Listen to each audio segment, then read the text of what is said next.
ನಮಸ್ಕಾರ. ನಾನಿವತ್ತು ರವೆ ಲಾಡು ಮಾಡೋದು ಹೇಗೆ ಅಂತ ತೋರಿಸ್ತಾ ಇದ್ದೀನಿ.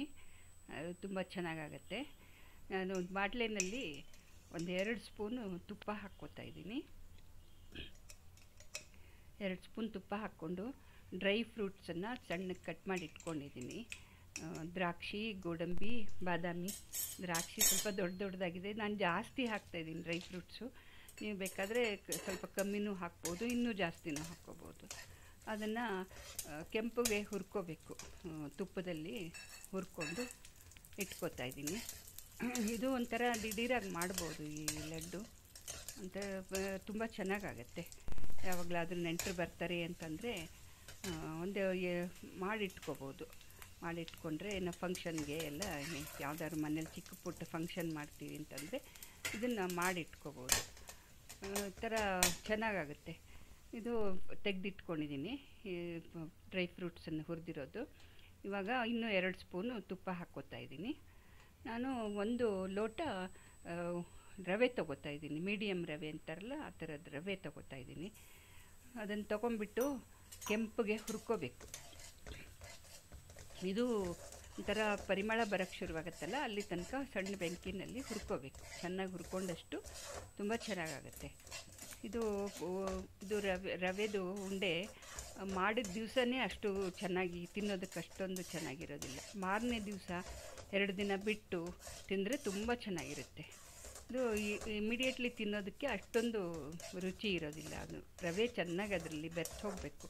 ಆವಾಗ ಒಂದು ಮಾರನೇ ದಿವಸ 2 ದಿವಸ ಬಿಟ್ಟು ತಿನ್ನೋದಕ್ಕೆ ತುಂಬ ಚೆನ್ನಾಗಿರುತ್ತೆ.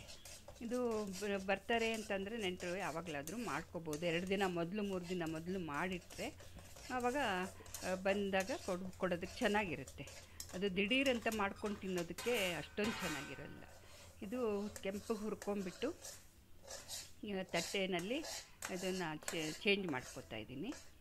ಇವಾಗ ಅದಕ್ಕೆ ಅದೇ ಬಾಣಲೆಯಲ್ಲಿ ನಾನು 1 ಲೋಟ ಸಕ್ಕರೆ ತೊಗೋತಾ ಇದ್ದೀನಿ. ಚೂರು ಕಮ್ಮಿ ತೊಗೊಂಡಿದ್ದೀನಿ 1 ಲೋಟಕ್ಕೆ. ಬೇಕಾದ್ರೆ ಫುಲ್ 1 ಲೋಟ ತೊಗೋಬೋದು. ಒಂದು ಅರ್ಧ ಲೋಟ ನೀರು ಹಾಕ್ಕೋತಾ ಇದ್ದೀನಿ.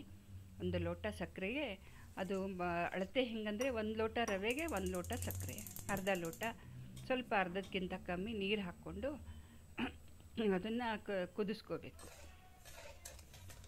ಕುದಿಸ್ಕೊಂಡು ಅದರಲ್ಲಿ ನಮಗೆ ನಾನು ಒಂದು ಅರ್ಧ ಲೋಟದಷ್ಟು ಕಾಯಿ ತುರಿನ ತೊಗೊಂಡಿದ್ದೀನಿ. ಇದಕ್ಕೆ ಕಾಯಿ ತುರಿ ಜಾಸ್ತಿ ಹಾಕಿದ್ರೆ ತುಂಬ ಚೆನ್ನಾಗಾಗುತ್ತೆ. ಇದು ಕಾಯಿ ತುರಿ ನಾನು ತೊಗೊಂಡಿರೋದು ಅರ್ಧ ಲೋಟ ತೊಗೊಂಡಿದ್ದೀನಿ. ಬಟ್ ಇನ್ನೂ ಜಾಸ್ತಿ ಬೇಕಾದ್ರೂ ತೊಗೋಬೋದು. ಇದಕ್ಕೆ ಕಾಯಿ ತುರಿ ತುಂಬ ಚೆನ್ನಾಗಾಗುತ್ತೆ. ಇದು ಥರ ನೋಡಿ, ಈ ಥರ ಸಕ್ಕರೆ ಎಲ್ಲ ಮಿಕ್ಸ್ ಆಗಬೇಕು. ಮಿಕ್ಸ್ ಆದಮೇಲೆ ಅರ್ಧ ಲೋಟ ಕಾಯಿ ತುರಿ, ಸ್ವಲ್ಪ ಜಾಸ್ತಿನೂ ಹಾಕ್ಕೊಂಡ್ರೆ ಚೆನ್ನಾಗಾಗುತ್ತೆ. ನಾನು ತೊಗೊಂಡಿದ್ದು ಬರೀ ಅರ್ಧ ಲೋಟದಷ್ಟು ತೊಗೊಂಡಿದ್ದೀನಿ. ಜಾಸ್ತಿ ಇದ್ದರೆ ಥರ ಬಾಯಿಗೆ ಸಿಗ್ತಾ ಇರುತ್ತೆ ಕಾಯಿ ತುರಿ. ಅದು ಒಂಥರ ಟೇಸ್ಟು ತುಂಬ ಚೆನ್ನಾಗಾಗುತ್ತೆ.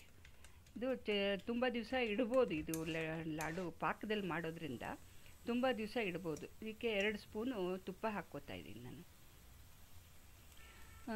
ಪಾಕದಲ್ಲಿ ಮಾಡೋದ್ರಿಂದ ಎಷ್ಟೊಂದು ದಿವಸ ಬೇಕಾದರೆ ಇಟ್ಕೋಬೋದು. ಇದೇನು ಹಾಳಾಗೋದಿಲ್ಲ. ಒಂದು 15 ದಿನ ಬೇಕಾದರೂ ಇಟ್ಕೋಬೋದು.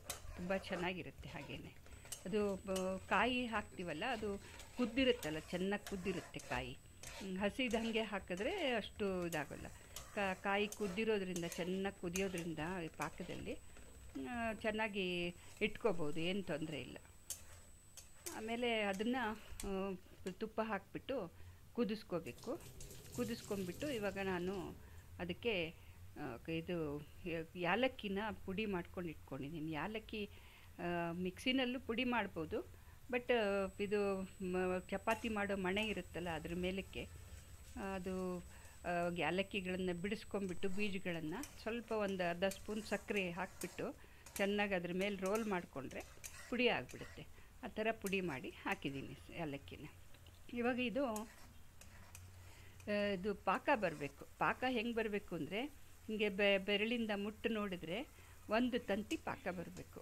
1 ತಂತಿ ಅಂತ ಹೇಳ್ತಾರಲ್ಲ, 2 ಬೆರಳುಗಳ ಮಧ್ಯದಲ್ಲಿ 1 ಲೈನ್ ಥರ ಬರುತ್ತೆ.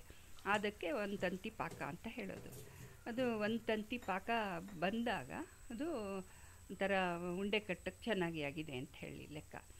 ಅದು ನೋಡಿ ಈ ಥರ ಒಂದು ತಂತಿ ಬಂದಿದೆ ನೋಡಿ. ಒಂದು ತಂತಿ ಪಾಕ ಬಂದರೆ ಅದು ನಮಗೆ ಉಂಡೆ ಕಟ್ಟೋದಕ್ಕೆ ರೆಡಿಯಾಗಿದೆ ಅಂಥೇಳಿ. ನೋಡಿ ಒಂದು ತಂತಿ ಬಂದಿದೆ. ಹಾಗೆ ಇದು ಒಂದು ತಂತಿ ಪಾಕ ಬಂದರೆ ಅದು ನಾವು ಅದು ಗ್ಯಾಸ್ ಆಫ್ ಮಾಡ್ಕೊಂಬಿಟ್ಟು ಅದು ಪ್ಯಾನನ್ನು ಕೆಳಗಿಳಿಸ್ಕೊಂಬಿಟ್ಟು ರವೆನ ಹಾಕ್ಕೋಬೇಕು. ಪ್ಯಾನ್ ಕೆಳಗಿಳಿಸಿರೋದು ತೋರಿಸಿಲ್ಲ ನಾನು ಇಲ್ಲಿ. ಪ್ಯಾನ್ ಕೆಳಗಿಳಿಸ್ಬಿಟ್ಟು ಅದಕ್ಕೆ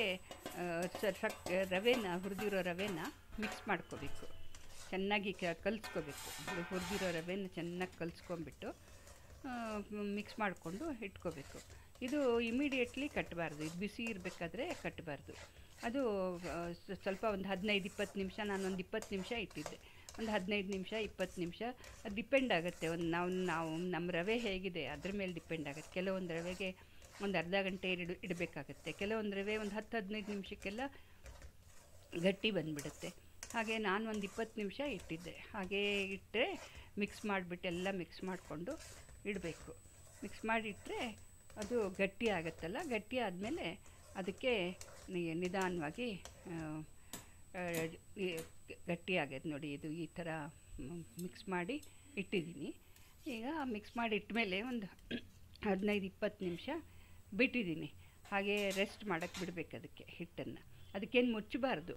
ಅದು ಇವಾಗ ಗಟ್ಟಿಯಾಗಿದೆ ನೋಡಿ. ಇವಾಗ ನಾನು ಅದು ಡ್ರೈ ಫ್ರೂಟ್ಸ್ ರೋಸ್ಟ್ ಮಾಡ್ಕೊಂಡಿದ್ನಲ್ಲ, ಆ ಡ್ರೈ ಫ್ರೂಟ್ಸನ್ನು ಅದಕ್ಕೆ ಮಿಕ್ಸ್ ಮಾಡ್ಕೋಬೇಕು. ಡ್ರೈ ಫ್ರೂಟ್ಸನ್ನು ಮಿಕ್ಸ್ ಮಾಡಿ ನಾನು ತುಂಬ ಜಾಸ್ತಿ ಹಾಕಿದ್ದೀನಿ. ಅದೊಂಥರ ಡ್ರೈ ಫ್ರೂಟ್ಸ್ ಲಡ್ಡು ಥರ ಆಗೋಗಿದೆ. ಚೆನ್ನಾಗಿ ಜಾಸ್ತಿ ಇತ್ತು ಮನೆಯಲ್ಲಿ, ಅದಕ್ಕೆ ಜಾಸ್ತಿ ಹಾಕಿದ್ದೀನಿ. ನೀವು ಬೇಕಾದರೆ ಕಮ್ಮಿ ಹಾಕ್ಕೋಬೋದು, ಇಲ್ಲ ಜಾಸ್ತಿನೂ ಹಾಕ್ಕೋಬೋದು. ಚೆನ್ನಾಗಿರುತ್ತೆ. ಡ್ರೈ ಫ್ರೂಟ್ಸ್ ಲಡ್ಡು ಥರ ಆಗುತ್ತೆ, ಚೆನ್ನಾಗಾಗುತ್ತೆ. ಇದನ್ನು ಇವಾಗ ಮಿಕ್ಸ್ ಮಾಡ್ಕೊಂಬಿಟ್ಟು ನಮಗೆ ಎಷ್ಟು ದೊಡ್ಡ ಆಕಾರ ಬೇಕೋ ಅಷ್ಟು ದೊಡ್ಡ ಇದನ್ನು ತೊಗೊಂಬಿಟ್ಟು ರವೆನ ತೊಗೊಂಬಿಟ್ಟು ಉಂಡೆನ ಕಟ್ಕೋಬೇಕು. ಉಂಡೆ ಇದೇನು ತುಂಬ ಸುಲಭ. ಇದು ಏನು ಕಷ್ಟನೇ ಇಲ್ಲ. ಈ ಉಂಡೆ ಕಟ್ಟೋದು ತುಂಬ ಈಸಿಯಾಗಿ ಬಂದುಬಿಡುತ್ತೆ. ಒಂದು ತಂತಿ ಪಾಕ ಬಂದರೆ ಆಗೋಯ್ತು. ಒಂದು ತಂತಿ ಪಾಕದಲ್ಲಿ ಚೆನ್ನಾಗಿ ಕಟ್ಕೊಂಬಿಡ್ಬೋದು. ಚೆನ್ನಾಗಾಗುತ್ತೆ. ಇದು ಒಂಥರ ಮಾಡಿಟ್ಕೊಂಡ್ರೆ ಮಕ್ಕಳಿಗೆ ಡ್ರೈ ಫ್ರೂಟ್ಸು ಸಿಕ್ಕಂಗಾಗುತ್ತೆ. ಮತ್ತು ಯಾವಾಗ ಮಕ್ಕಳು ಡಬ್ಬಿನಲ್ಲೂ ಹಾಕಿ ಕಳಿಸ್ಬೋದು. ಇಲ್ಲ ಕಾಫಿ ಜೊತೇಲಿ, ಸಾಯಂಕಾಲ ಕಾಫಿ ಜೊತೇಲಿ ಯಾವಾಗ ಬೇಕಾದರೂ ತಿನ್ನೋದಕ್ಕೆ ತುಂಬ ಚೆನ್ನಾಗಾಗುತ್ತೆ. ಇದು ಒಂಥರ ನಾನು 1 ಲೋಟ ತೊಗೊಂಡಿದ್ದು ರವೆ, 1 ಲೋಟ ರವೆಗೆ 1 ಲೋಟ ಸಕ್ಕರೆ ಹಾಕಿದ್ದು. ಅಷ್ಟಕ್ಕೆ ನನಗೆ ಒಂದು 13 ಉಂಡೆಗಳು ಆಗಿದ್ದಾವೆ. ಸ್ವಲ್ಪ ಚಿಕ್ಕ ಸೈಜ್ ಮಾಡಿಕೊಂಡ್ರೆ ಒಂದು 15 ಆಗುತ್ತೇನೋ. ನಾನು ಸ್ವಲ್ಪ ದೊಡ್ಡದಾಗಿ ಮಾಡಿದ್ದೀನಿ, ಹಾಗಾಗಿ 13 ಉಂಡೆಗಳು ಆಗಿದ್ದಾವೆ. ಇದು ಚೆನ್ನಾಗಿರುತ್ತೆ. ನೀವು ಒಂದು ಸರ್ತಿ ಮಾಡ್ಕೊಂಡ್ಬಿಟ್ಟು ನೋಡಿ, ತುಂಬ ಚೆನ್ನಾಗಾಗುತ್ತೆ. ತುಂಬ ಸುಲಭ. ಒಂದು 10-15 ನಿಮಿಷದಲ್ಲಿ ಮಾಡಿಬಿಡ್ಬೋದು ಈ ಉಂಡೆನ. ಅಷ್ಟು ಚೆನ್ನಾಗಾಗತ್ತೆ. ಮಾಡಿ ಡಬ್ಬದಲ್ಲಿ ಹಾಕಿ ಇಟ್ಕೊಂಡ್ಬಿಟ್ರೆ ನಾವು ಎಷ್ಟೊಂದು ದಿವಸದ ತನಕ ಯೂಸ್ ಮಾಡ್ಕೋಬೋದು. ನಿಮಗೆ ನಾನು ಹಾಕ್ತಿರೋ ರೆಸಿಪೀಸು ಇಷ್ಟ ಆಯಿತು ಅಂತಂದರೆ ದಯವಿಟ್ಟು ಸಬ್ಸ್ಕ್ರೈಬ್ ಮಾಡಿ ನನ್ನ ಚಾನಲ್ಗೆ, ಮತ್ತು ಲೈಕ್ ಮಾಡಿ, ಆಮೇಲೆ ಶೇರ್ ಮಾಡಿ. ನಿಮ್ಮ ಫ್ರೆಂಡ್ಸು ರಿಲೇಟಿವ್ಸ್ಗೆಲ್ಲ ಶೇರ್ ಮಾಡಿ. ಯಾರಿಗೆ ನಿಮಗೆ ಶೇರ್ ಮಾಡಬೇಕು ಅನಿಸುತ್ತೋ ಮಾಡಿ. ಕಮೆಂಟ್ಸ್ ನಿಮಗೇನಾದರೂ ಕಮೆಂಟ್ಸು ಇತ್ತು ಅಂತಂದರೆ ಏನಾದರೂ ಒಂದು ಕಮೆಂಟ್ಸನ್ನು ಹಾಕಿ. ಆವಾಗ ನನಗೂ ಒಂಥರ ಪ್ರೋತ್ಸಾಹ ಸಿಕ್ಕಂಗಾಗುತ್ತೆ. ನಾನು ಇನ್ನೂ ಒಂದು ಸ್ವಲ್ಪ ಜಾಸ್ತಿ ನನಗೆ ಗೊತ್ತಿರೋ ಅಂಥ ರೆಸಿಪಿಗಳನ್ನು ತೋರಿಸೋದಕ್ಕೆ ನನಗೆ ಹೆಲ್ಪ್ ಆಗುತ್ತೆ. ಹಾಗಾಗಿ ನಾನು ಹೇಳ್ತಾಯಿದ್ದೀನಿ, ನೀವು ಮಾಡ್ಕೊಳ್ಳಿ, ತಿನ್ಕೊಳ್ಳಿ ಉಂಡೆನ. Thank you. ನಮಸ್ಕಾರ.